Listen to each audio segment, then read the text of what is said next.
addressing racial issues. I'm also here to introduce the next panel, which is titled Glbt in Leadership Roles. And as our facilitator, we have Professor James Vela-McConnell. He's a professor in sociology here at Augsburg. Also, we have the Reverend Anita Hill. She is a pastor at St. Paul Reformation Lutheran Church. We also have Brandt. He is on the Board of Governors for the Minnesota Human Rights Campaign. And also we have Rabbi Sharon Stiefel, who is the Associate Director of the Hillel Jewish Student Center at the University of Minnesota. So please join me in welcoming them here.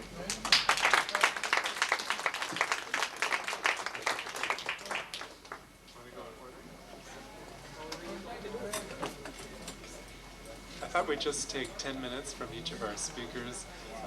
I'm just going to be facilitating, make sure we stay on time, and then after that we'll open it up to questions, answers, conversation, discussion, etc. So we'll start, I guess, in order, which will be Reverend Anita Hill first. Thank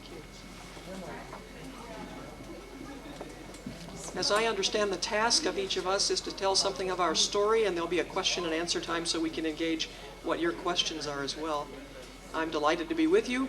We've just come from St. Paul Reformation Lutheran Church, anniversary weekend of the first anniversary of what I call our ordination there. My ordination last year was an act of ecclesiastical disobedience in the Evangelical Lutheran Church of America after our congregation had worked for many years to seek ways in which an exception might be granted so that the congregation could have an openly gay person serving as pastor. I'm one of 3 pastors serving in that congregation, and I've worked there since 1983 in our ministry called Wingspan, a ministry with and on behalf of the GLBT community and their families and friends. I also put some flyers on the table. I heard the last speaker say that was the spot, so the first table there you'll find a flyer about Wingspan ministry if you're interested in more about that. My own story about leadership, I guess, is the focus for us, is to say that it was a long time in coming for me to accept the sense of calling to public ministry within a church that was not welcoming of gay and lesbian people. A long time in coming to acknowledge that sense of call which came from God and which was uplifted by many different communities along the way of people saying, yes, we think that you should do that. And finally, it was actually in 1993, I had opportunity to be at the Gay Lesbian March on Washington. And for 3 days before that march, which was in April of '93, Lutherans gathered who wanted to work on talking about how we bring this issue before our church. We were at Catholic University at a retreat setting, and one afternoon I wasn't feeling well and I took a nap. And in that brief nap, there was a dream that was so very vivid about my ordination that it propelled me to say, I need to stop what I'm doing, head back to seminary, get ready, because the time will be coming when our church will be ready for this. The bishop in my dream was Bishop Lowell Erdahl, who was then the bishop of the St. Paul Area Synod. And I, 2 weeks later, came back and told him about the dream. And he assisted me with applications to Luther Seminary. However, because I am a lesbian woman in a committed relationship, Luther Seminary would not admit me to the divinity program at their school because it didn't meet the guidelines of the Evangelical Lutheran Church in America. So I began a process of working with our candidacy committee in our St. Paul Area Synod. The rules say that when you've been turned down by candidacy and not granted entrance, you can wait 12 months and go again. So I took opportunity to do that and want to say that along the way it felt that there was a scripture that sort of one Sunday morning presented itself, and it seemed that it was reading me. The story was about a parable of a widow who keeps going to an unjust judge over and over again until she finally wears him out. He says, not because I'm moving toward justice here, but just because I'm tired of dealing with this woman, I'm going to allow her to get in. So I had opportunity to continue with 12-month intervals to go 3 times to our candidacy committee. Finally asked for opportunity to meet with the entire group of 18 rather than just a small group of 3, which I'd had opportunity to do the first 2 times. And I was allowed that. And I had asked to bring an advocate with me in that process, and I was told eventually I could bring someone, but they could stand in only in the role of listener, not as advocate. They would only speak if spoken to. So in my own twist on the story, I took a woman with me who serves as a judge here in the Twin Cities. So I took my own judge to the unjust judge and talked quite frankly with that candidacy committee that what I was about was trying to open their minds and hearts, trying to bother their consciences so that they might come up with a way and a means that they could do something new. That this rule seemed unjust in our denomination, the ELCA. Those who are called to ministry who are heterosexual have the option available to them that if they meet someone and fall in love, they may marry them and be in a relationship that is supportive and wonderful for them. For those of us who are gay or lesbian, at this point, the documents of our church require that anybody who's gay or lesbian would be called to a lifelong sexual abstinence. We don't even use the word celibacy any longer. I think the technical definition, if you look up celibacy, the first definition is that you're not married. Well, guess what? The United States doesn't allow marriage for those of us who are gay or lesbian. In any of the states, there is civil union possibility in Vermont, but nothing more than that. So they've moved to the language of sexual abstinence. And in my mind, this rule is an unjust rule, and we have some obligation to stand against unjust rule. I'd like to offer to you that St. Paul Reformation congregation are the heroes in this and the leaders, because the people in that congregation made every attempt to try to seek change through the regular avenues of the denomination. And when that finally proved unfruitful after several years' time, the congregation moved to vote to say yes, that they would issue call anyway. And when that time came, it came to the tune of a unanimous vote, 176-0, to say yes, that we will do this, in a sense in defiance of the ELCA policy. And that body of people, I think, stands as being about the task of nonviolent resistance, to say we must move forward, and ministry must continue to this community as fully as we can, and that full participation includes that people who are gay or lesbian who are called to ministry need to be serving at the table as well as sitting in the pews, standing in the pulpit as well as pew, and that they moved forward. There were 1,100 people who came to take part in the ordination last year. Lowell Erdahl, who was in the dream I mentioned earlier, was present, and one of the retired bishops who assisted with that ordination, along with 3 others, including Bishop Christer Stendahl, who's from the Church of Sweden and the Diocese of Stockholm. And it was his writings that were central in the theological movement within the Lutheran tradition to start ordination with women in 1970. So it was particularly heartwarming to me to have him present and to take part in that event. It seems that the event in some ways has been a watershed because it happened here in the heartland of the Midwest, of Minnesota, where there are so many Lutherans that when I talk with those in the other parts of the country, when I talk with California and on the Northwest, they say Lutherans are so dense in Minnesota because there's so many of us. You're a little slow this afternoon. After lunch, is it, huh? Okay. I think from looking at my own leadership style in the midst of this, I would say that we have been about the task, and I have been about the task, of now nonviolent resistance coupled with relentless relationship building. Because I think that people need to know people in order for people to change, in order for our institutions to change, which are just gatherings of people, after all, who make those laws and rules and policies. So if anything, I would say in terms of leadership style, it's about being relentless, having some courage to go forward and talk with people who might pose themselves as enemy, and yet I don't think there are any enemies around this topic. My biggest learning in the years, this now almost 20 years I've been engaged in ministry with the gay lesbian community, is to find out that in the church, when one does this work, one is about the task of whole families and ministry. It affects sisters and brothers and parents and children, aunts and uncles. It affects everyone in that church in a way that has not yet been quite fully acknowledged, and that is the task at hand, is to help people build relationships within their own families, within the family that they call the church. And by doing so, I think when the church begins to move in a more open way about recognizing relationships and in moving toward ordination, it will have an impact on the political structure and on the way our country and our culture and our state governments respond to the presence of gay and lesbian people as well. Time? All right, I will pass them to the next. Well, my name is Bob Brandt, and my day job is I'm the Associate Dean of Students at Augsburg College and also the Director of Health Services there. I guess I was asked because of my involvement in the political process, especially dealing with the Glbt rights. I belonged to a number of organizations, but I probably self-selected and have moved up in the Human Rights Campaign, more commonly called the HRC, and I am currently now one of the Board of Governors for the state of Minnesota for the national group.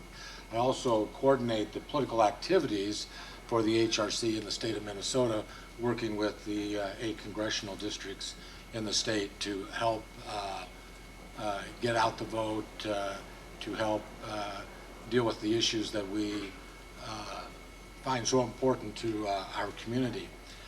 Probably a little bit about myself is that when I was in the 4th grade, I was giving out campaign literature for John F. Kennedy in Nebraska, and my parents were Republicans, so this probably tells you a little bit about where I was coming from even then. I've always had an affinity to be a part of the political process, and am one of the few people that have never forgotten to use the word liberal. I'm proud to be liberal, and I hope on my tombstone it says liberal to the very end. And so I have always been in the process of working for the social justice issues that I've in a number of areas. I came out when I was 26, and I was living in Nebraska at the time, and it's not a real easy place to be coming out at, but I am glad that I did, and it was probably one of the most empowering moments in my life when I was able to say it to myself, but also to say it out loud. I've often shared with students that I've worked with and advised that, of course, coming out is a forever process. In one sense, by being here today with people who don't know me, I've actually come out again. And it gets easier and easier as you go through the years, but I think that one of the things that is important is that if we don't stay active and focused to continue to work to get the society that we live in to move forward and to become more inclusive and accepting, then we're going to become complacent and unfortunately could backtrack. And some of those issues that I think that we could backtrack are real alive here in the state of Minnesota, and I'll move into that in just a moment. Probably where I really became involved in terms, though, of political action within the GLBT community is when I became the director of housing at Ohio Wesleyan University in Delaware, Ohio. I had moved there to take the position, certainly was on, I hoped, a fast track of moving up within the administration of college personnel. But when I got there, there was the daily bulletin of activities, and there's this little line that says, if you are a gay lesbian student and want support, call this number. So I thought, well, this is kind of important. I called the number, and it was a recording, and it gave me another number to call. And when I called it, then there was this private little secret place that I could go to get support. Well, I thought this was bullshit. So one of the small living units was coming open at the, and so I just declared it as a gay lesbian house, and said that we're going to be open in our meetings. And so that was probably my first step. I thought I'd probably be fired, but the reality of it is that they certainly accepted it. My next move then was working with a faculty member, and I just, the word I can't stress is that you can't do it on your own. You continually have to reach out and make coalitions and work with folks. And in Ohio Wesleyan, it was working very hard and I hope successfully with the faculty. And what we did was we brought in the Gay Men's Chorus from Columbus, Ohio, to do a major program in Delaware, Ohio, which was a community of 20,000.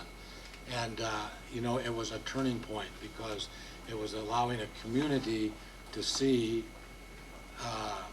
gay men perform, entertain in a very positive way, and that broke down a whole tremendous number of stereotypes, and which then allowed more active participation on the campus. So by the time I left there, we had our second same-sex dance. And that is probably where it became a realization that to become involved using some of the political skills that I had, because all along this time I had been working with various campaigns. I'd worked on Governor Kerry's campaign in Nebraska, and actually was one of his delegates and coordinators in the state of Ohio when he made that short-lived attempt for the presidency. So it was kind of taking those activities that I had been involved in what we would call mainstream politics and moving them over and applying them to what I saw as very important issues. HRC is the largest political lobby group for the GLBT community, and let me give you a sense of when I say the largest, what that really means. We, over the last year, collected $18 million to be able to help educate people, to support candidates, to work for candidates that would deal with inclusion and the support of those issues such as non-discrimination, laws against hate crimes, to allow partners who have people who are immigrants, so they could be able to stay in the country with each other, the issues of domestic partnership. $18 million is what we have to deal with that. Focus on the family that controls every avenue of trying to keep those things down has $220 million last year. So when we talk about what is our battleground and what are our resources, it isn't very large. And so I think that we do a pretty good job with what we have to try to move into these areas. I just named some of the very issues that I think are very important. For the first time in the history of the United States Senate last week passed, or sent to the, through committee, so to the full Senate to vote on the Non-Discrimination Act in employment. Thank you. Just to give you a sense again, there are only 13 states, Minnesota being one of them, that you cannot be discriminated against in employment. So, 37 states, if you talk about graduating from here and want to move someplace, just because of who you are, you could be discriminated against. This would be a way of protecting you and going that way. Certainly working for, the Matthew Shepard was certainly probably the most publicized case, but most recently the two women that were killed on the Appalachian Trail, where, we finally got, and I can't believe it, that John Ashcroft actually used the law in terms of enhancing that against hate crime. But in other words, that to recognize that there are crimes that, even though they are horrendous against anybody, but there are crimes that are designated for not only to harm the individual, but an entire class of people. And so I think some of those are the issues that we have. One of the things that I get, and I guess I want to challenge in terms of my younger peers, is, I hear it all the time as, well, I'm just not political. There's a disillusionment with the political process as they see it. And I can even understand it when I look at the Jesse Helms of the world and the various tactics that are taking place. But I guess my concern is that life, I have to say, is a lot better today for me than it was when I was 26. And the reason for that is there were people ahead of me who got in there and did the battles, the marches in 78, the marches in 83, 87, 93, where those issues have come up. There were people ahead of me that blazed a trail. I hopefully have followed that and made some notches myself. My concern is, are there going to be people behind us to do it? I believe there will be. I'm an optimist, but when people say, hey, I'm not political, I don't want to get involved, those, I have to challenge you is that by not doing so, those religious right groups that focus on the family, they are electing people that are trying to take away the rights that we have. The labor unions negotiated in the state of Minnesota this year the right for domestic partner benefits. The Republican Party in the House, and I'm not going to say all Republicans, but the Republican leadership in the House has made that a campaign issue, and they have blocked it. The first time in the history of state government where negotiated labor contract is being blocked simply because it has domestic partner benefits. What does that mean? The right of having somebody that you dearly love and are committed with to be able to be on your insurance policy. This is a crime. So these are the kind of concerns that I have, and this is why I'm very active within the HRC. I do a lot of campaigns with individual candidates, but I believe that we need to take a collective force to try to get the laws changed, to try to elect people who are going to fight for our rights. And so I will kind of leave it at that point and open for questions later. But you know, my challenge is to get involved. Well, I think my comments come nicely after both of the two previous speakers, because I feel that a lot of the choices I've made in being a rabbi and being a woman rabbi have come about because of the important work people did before me. I graduated from college in 1983, and when I was contemplating becoming a rabbi, I wanted to go to a school that accepted women as rabbis, and I'll probably, in the course of my words, give you a little bit of education about the spectrum within Judaism, about the different options out there. There are 4 different branches: Reform, Reconstructionist, Conservative, and Orthodox. And I was drawn to go to the Reconstructionist rabbinical school that started ordaining women in 1973. And so when I chose to go there, I knew that the doors would be open for women. If it just so happens, I applied for rabbinical school in 1984, and that was the first year that women were being allowed into the conservative movement. And I thought to myself, you know, if I was a conservative Jew and I wanted to go there, I would fight the fight there, but I wasn't.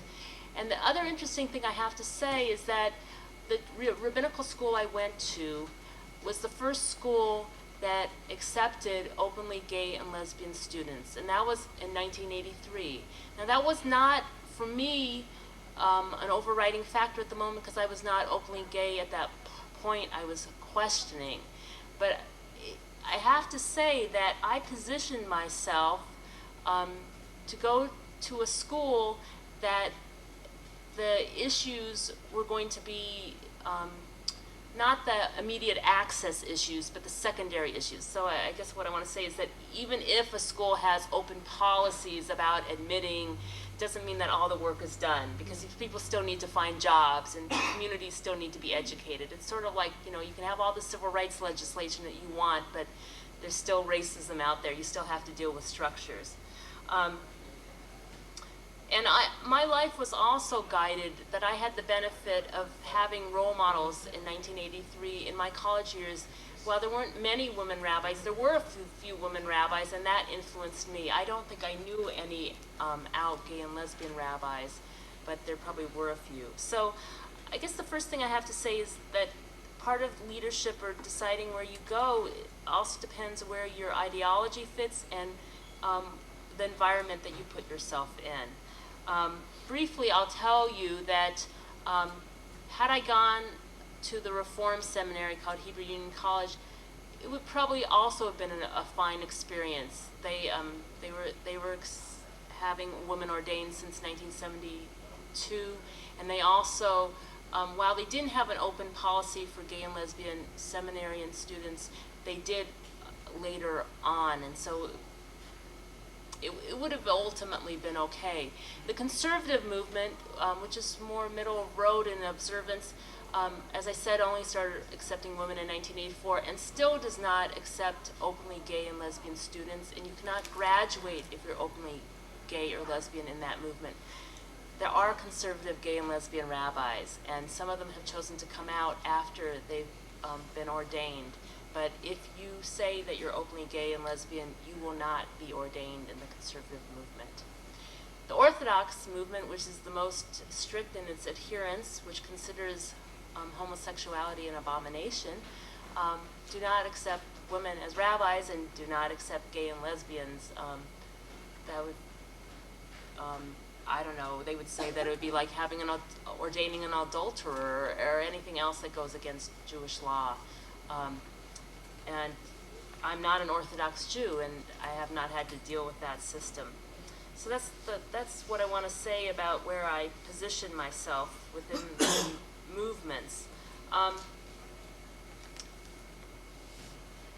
When one becomes a rabbi or any clergy, one still needs to think about how one's going to earn a living. And there are more welcoming and less welcoming environments. And I spent many years wondering whether things could all work out, whether I would have to choose between being a lesbian and living my life or being a rabbi. And I think, and there were plenty of stories of people, you know, as I said, you can pass guidelines or legislation, you can still, I know that in 1990 or 1989, a classmate was applying for a job, and he got a call, and his wife answered the phone, and the people on the other line said, "Oh, we're relieved to hear that you have a wife." You know, I mean, so the implication being that while they couldn't overtly ask your status, they wanted to know your status, and they did not want to deal with you if you were gay or lesbian. Or, and my whole career, which began in 1990, has been on college campuses. I worked at Grinnell College, and then I worked 4 years at the University of Pennsylvania before coming here. And I was not out in my position at the University of Pennsylvania. And the unique thing about doing campus clergy, I told you about the 4 different movements, and there's sort of, in terms of how welcoming they are of gay or lesbians or not. The unique thing about working on campus is that I work with Jews from all different backgrounds, which is a unique thing. Most synagogue rabbis just work within their own movement. And I work with all different types of Jewish students. And at the University of Pennsylvania in Philadelphia, there were 200 Orthodox Jewish students, which created a different environment, and it did not feel safe to be out.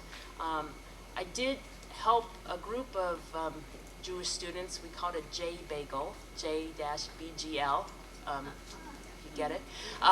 We started that group on campus for GLBT students, and I remember, you know, posting signs and having them ripped down in our building, and hosting a Shabbat dinner, a Sabbath dinner upstairs, and the Orthodox students being scared to even walk upstairs in the building that night for fear of being earmarked. So there are environments that feel safer and feel less safe. When I came here to the University of Minnesota, I came here for my relationship with my partner, and I slowly, gradually came out, but it was a slow process, I guess, given where I was coming from.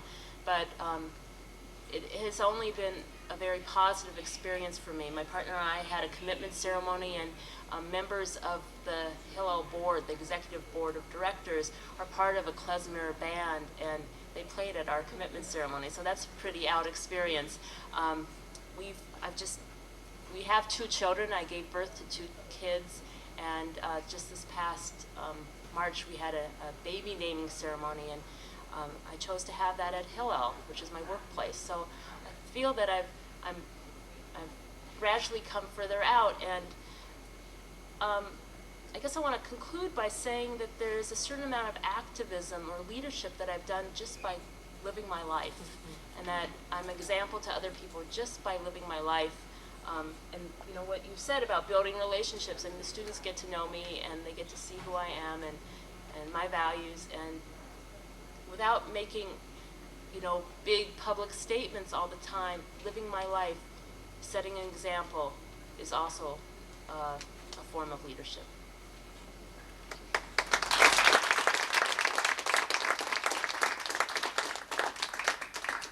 Why don't we open it up for questions and discussion? Yeah. Just going back to the politics kind of side of it, what do you say to people, one of the panelists, what do you say to people who say that on the terms of giving us our own kind of bill for the GLBT community, for people who say, well, why should you be any more special than anybody else? Why should you have your own special kind of legislation set aside for you? What would you kind of say to that, comments? I can certainly start. I know he was asking about political realm, but let me say that is a question that is often faced within churches that are trying to figure out whether to proclaim themselves welcoming. The whole welcoming movement around the GLBT community is, why should we give a special welcome to them? We have a sign out front already that says all are welcome. well, let's try that out. How often is that really true? And I think it becomes a matter of, because let me continue in the church setting, because in the church setting, GLBT people have been so specifically disinvited to be present, told you're not welcome here any longer. Even friends of mine who've been passed over at the communion rail and not given the sacraments because of this matter. That's a pretty specific message to them, that you're not welcome in this place. So in order to overcome that, there has to be something very specific that says, yes, you are welcome. We've gone through this. We've done training together. We've done whatever we can to make ourselves open and welcoming. And I think that's very important.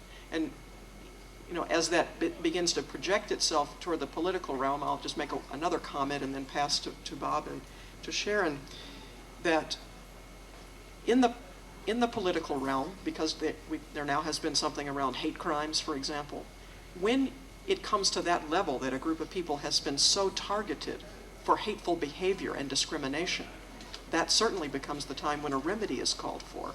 And that remedy very likely has to be a legislative, legal remedy as well. So when the language of special rights comes, that worries me. It's not about special rights. It's been special lifting up for discrimination, and there must be a remedy for that. So I would caution us to sort of respond in those ways when we hear the language of special rights lifted up against us. Let me jump in with that too. I think that, and I hear that all the time, and quite frankly, my response is that that was the same argument used when they were whether we should have integration in the Army.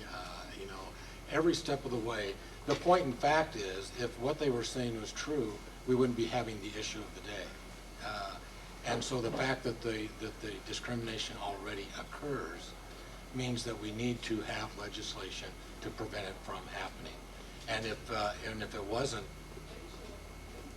an issue, we wouldn't be talking about it. So I push it back onto it. I think that it's a red herring. Other More questions? Yes. This is a question for the women in the clergy.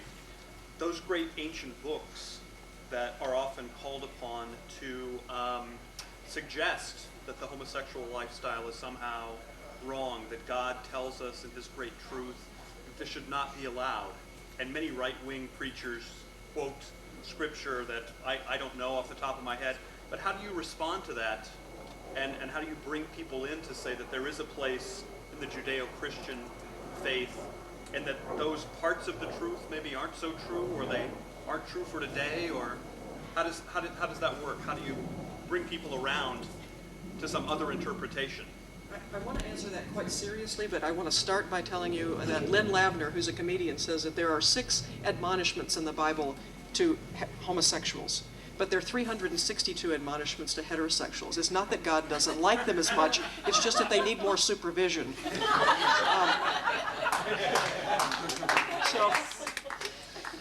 So it is to say that somehow we've singled out 6 particular passages in the Bible, that it includes the texts of Judeo heritage and Christian heritage. And somehow we overfocus on those, I think.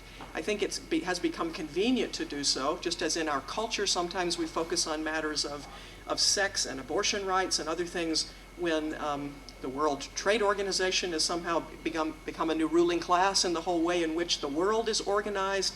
It keeps us from looking at how many things there are in Scripture that talk with us about greed, about sharing what we have, about other kinds of matters. So just as a general background piece, let me say that.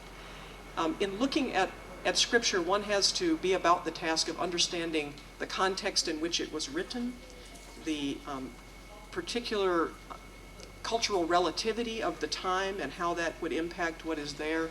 The terms that we have, which are homosexual and heterosexual, are fairly modern. They are terms that were coined in the 1860s.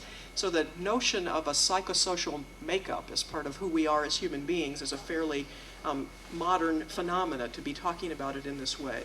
So the question becomes then, does the Holy Scripture talk about the kinds of people that we are addressing in what we are talking about today? And in some ways, I think not. When we look at those scriptures, they look at particular behaviors and rule them out. But one of the most helpful things I've heard recently was theologian from the Lutheran Seminary in Columbus, Ohio at Trinity. His name is Mark Allen Powell, who talked about in the New Testament, looking at the Gospel of Matthew, and that in Matthew it clearly spells out the obligation and responsibility of the church to be about the task of the binding and the loosing, the letting loose of the law. And that, in fact, we have seen that happen in this country around the matter of slavery, and that became a whole religious and political fight, and the way in which there was movement around that. And now you would not hear in churches people supporting slavery, and we haven't for a long time. The same thing is true around the binding and loosing of the law around ordination of women in many different traditions. Certainly the way that many Christian denominations have come to respond to some very specific things in the text about divorce and remarriage, and yet there are clergy and bishops who are divorced and remarried in many Protestant traditions. So that the binding of the loosing and the loosing of the law becomes part of the question that must be addressed. I wish it was more a short answer question, but I could probably go on and on. Let me turn to Sharon as well. Well, similarly, in the beyond the Orthodox movement of Judaism, there is a sense that Judaism has evolved over time and responded to social conditions, and that the some of the Torah, that it's seen more as a guide than as a mandate. There are many things in which we do not hold today that are within the Bible. I mean, as Anita mentioned, slavery, we do not hold slaves. We don't view deaf people as incompetent. We don't see women as inferior. And it's very interesting that it seems that we always hold up the gay and lesbian issue when we allow the other issues to evolve. And I think that's, we also see tendencies, we can also argue within the Bible from ethics within the Bible. I mean, everybody is created b'tselem Elohim, which means in the image of God. Well, if everybody's created in the image of God, how can we have a hierarchy or a differential?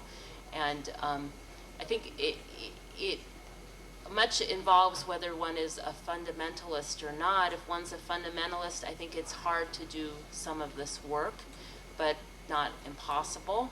And but for much of Judaism, there has been progress, and Judaism is not that we do not practice as Jews as we do in the time of the Bible. It's evolved throughout the ages. More questions? Comments?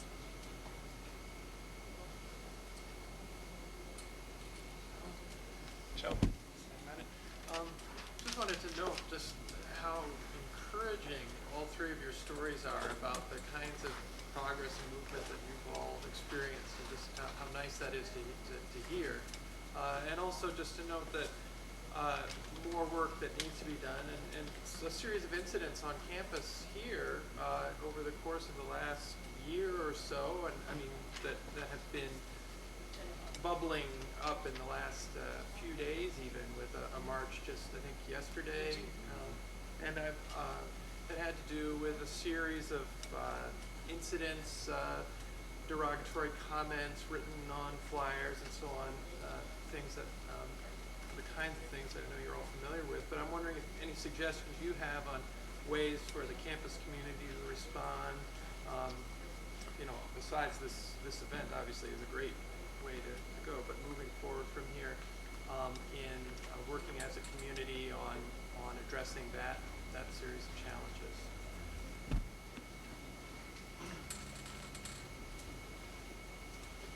Well, I think that, I'm going to go back on my experience with campuses in general.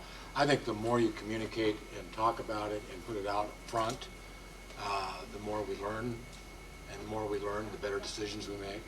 So I would continue that process of whether it's events such as today or faculty putting the questions in their day-to-day lectures that would deal with those kind of issues of diversity and inclusion. I think that, as a political activist, get out there. Are you registered to vote? I mean, there's just some little steps that you can continue to take. That not to be afraid to ask the question or to confront the behavior that you're seeing as it happens, and to ask for support of other people that surround you. That would be, a kind of a continuation that I would suggest. As you talk about the way how you continue to turn to political, but it is political.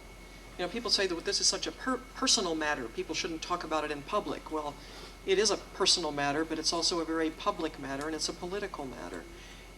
I can't say that I know all the ins and outs of what's happened here, or exactly what the grievances are that led to the march yesterday, but I had understood, and correct me if I'm wrong, that there had been a request brought before the Senate of the student body to have an office established, and the student body adopted that, or the electing Senate adopted that, but it was vetoed by the president of the student senate. Is that correct? Okay. All right. So then the question becomes from my point of view, to say politically, what do you do to organize it? Even in the federal government, when the president vetoes something, there's a way to overturn a veto. How does one proceed to do that? I mean, it is a political process to figure out how to do this. And if indeed so much power is vested in one office that there is a veto without any way to overturn that, then you need to change your constitution and bylaws, and that is a political process as well. So just to name that. Regarding the incidents that happen,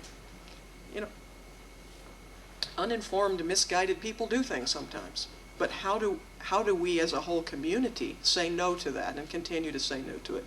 And some of it is that it must be brought to light every time it happens. And how does that happen on the campus? And I'm an outsider to the campus and don't know how those things take place, but would say it is a political process. One must bring them to light every time it happens, because every time this issue and this matter and this concern about people's lives gets pushed under the rug, in the closet somewhere, and not dealt with, that silence kills people, and we can't continue to have that happen. I just have a comment to make.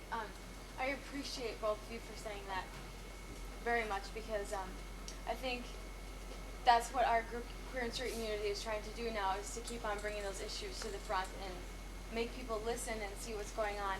And a lot of times we're met with a lot of adversity on that. So I appreciate you very much for saying that. Thank you. And I'm encouraged by hearing that you're working on those things. And it becomes, who are the allies on campus? How do you know who they are?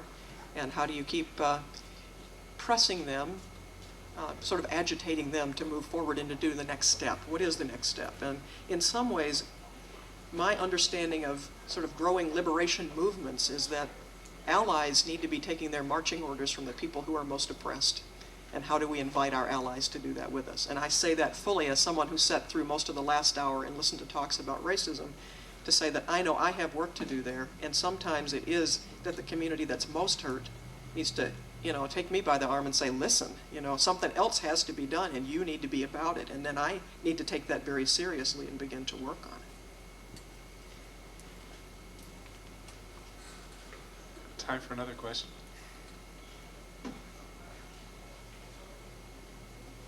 Yes.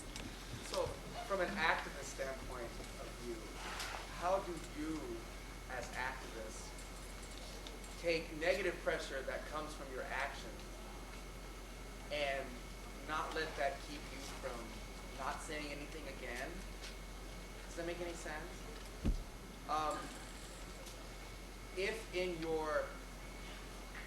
in what you're doing you feel that the message is altruistic or the message is true and the outcome will be favorable, how do you handle those negative things that come along with forwarding your cause?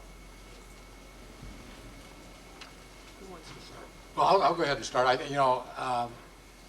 Anything worth doing has a price, and if I could take away the pain and the hurt and the challenge, I would be a rich man and I'd have a magic wand. But I do think that there is some reward to that when we move into the actions, that we recognize there are consequences and that we're willing to accept them. And then we also get our backing from our allies and our support system. And that's when I talked about that, you really don't ever do it on your own. You remember the trailblazers before you, you give some self-satisfaction knowing that you're part of the trail blazing and that there's going to be people after you. But as you withstand the storm, you do that by talking to your peers and your support system and your friends, your family, or whoever they are. And sometimes you have to search pretty hard for them, and it's not always easy. But I do think that I really can't. I just say I have never experienced anything that I at least couldn't find one or two people that would be there with me at some point. I just want to echo that I think I have tremendous, that I operate on my daily life with tremendous support from different communities, whether it be a synagogue community or a friend community or my own particular family community or a group of other moms with children, community, and that enables me to go out in the world and do what I need to do, so that when a total stranger on the airplane sitting next to me asks me if I'm the aunt, I can say I'm one of the moms and not feel like, which is, it's pretty small step there, but, other things, if she had totally just was quiet for the rest of the plane trip, I could have dealt with that too because of where I'm coming from. So I don't put myself, personally, I don't put myself, out every day to get rejected, but I'm able to deal with the rejections I get because of the daily support I have. I agree that it's about community. It's about who are you safe with? Where are those places? And I feel like I am fortunate to have some friends and some places that I can turn to where I can be off stage, off center, out of the spotlight for a while, and cry and kvetch and moan and curse and do whatever else I need to do in order to try to be prepared, so when the opportunity comes in another public setting to try to address that, to do it in a way that's calm and more centered, that's not just shooting from the hip about what's going on, but it's thought through then. And the other thing I would say is to find some way in which to be spiritually grounded, whatever that is for you, and be clear about that. Pray. Prayer is part of it as well. I think the root of my question is a result of stuff, the actions that have occurred this week. I know personally in myself, some other people are being faced with tensions within relationships that we have with people. And I'm being asked that question, is losing a relationship with someone that I care about more important than the positive benefits that can come from my actions? And that's where I am right now. And that's the question I'm dealing with. And I don't know. That doesn't mean that I'm going to stop talking and stop doing things. But I'm being tested, how important is this to me? And it's very difficult right now. So that's not really a question. It's a comment. I think such testing will continue to present itself to all of us throughout our lives, and how we decide to do that. I always try to err on the side of, I will think of this relationship with whoever it is who is my friend as ongoing, and that's my desire for it. And if they come to a point that they must cut it off, I will grieve that, but it's still my desire for it to continue, so that I'm not the one chopping it off. So how you position yourself in that place might be of use to you. Join me in thanking our panelists.